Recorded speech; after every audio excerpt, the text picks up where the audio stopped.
I hope I can help Chad find his parents. He deserves to know. He certainly does. Thank you for advising me on how to go about it. I'm afraid I wasn't that much help. Well, we're kind of in the same boat. I wish you success in finding the son of the people that you're helping. I just feel so bad that they have to keep their search a secret because they're afraid it'll cause problems. Yes. It's worse than that, because if they were to find their son, lives would be destroyed. The consequences are enormous. Then why are they still trying to find him? A lot of reasons, but love is the main one. Love for their son, and love for the chances of life that were lost.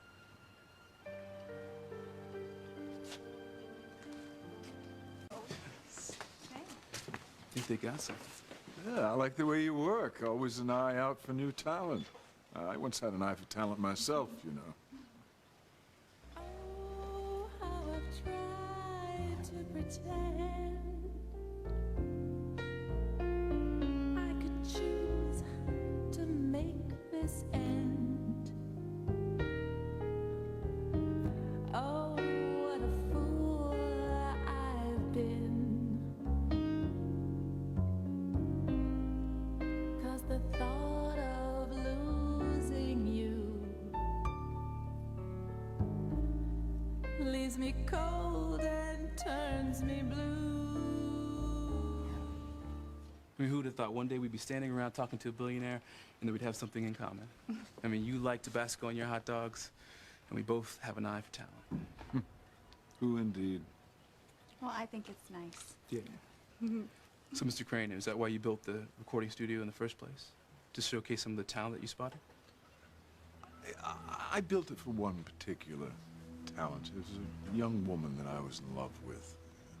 Voice like velvet. So beautiful. But you never used it. I mean, usually studios have rows and rows of tapes, demos, you know. But when I first started using the recording studio, the tech guys who maintained all that high-tech equipment said it had never been used. I didn't use it because I lost the woman that I loved. And after she was gone, I had no interest. I'm sorry. I didn't mean to bring up such a painful memory. That's all right. The years have made it less painful. At any rate, I'm very pleased to see what you've been doing in this studio. I do hope you find your parents. Wherever they are, I'm sure they'll be very proud of you. You know, the worst thing that can happen to a parent is losing a child. I made the mistake of letting a son be taken from me once. I'll never let that happen again. I'll keep my son this time. Are you talking about little Ethan? Because I won't let you take him away from me, Julian. I won't. I know this is none of my business, but you were just wishing me luck on finding my parents. Now, I may never have met them, don't know who they are or what they're like, but I still wish I was raised by my real mother and father, even if I did hear horrible things about my father.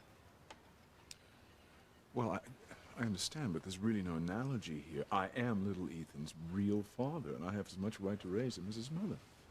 But you don't care about him, Julian. You just want an heir.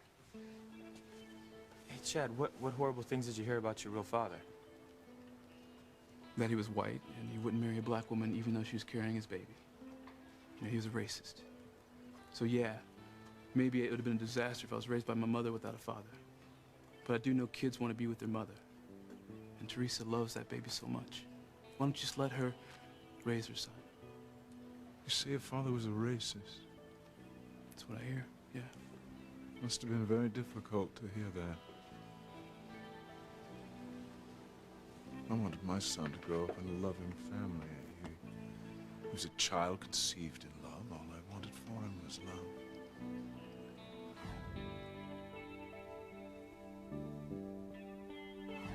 What are you talking about, Julian?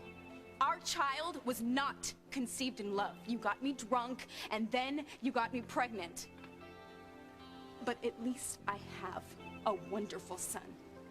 And you have no right to have him. He is my son. I love him, and don't you even try to take him away from me, Julian. I feel sorry for Teresa. I mean, she's in for a battle, trying to fight the mighty Julian Crane. Why are they such bullies, anyway? I mean, the Cranes always seem to have to force their will on people. Well, I mean, it's like, it's all they know. It's a way of life for them. Well, I'd sure hate to have Julian's genes.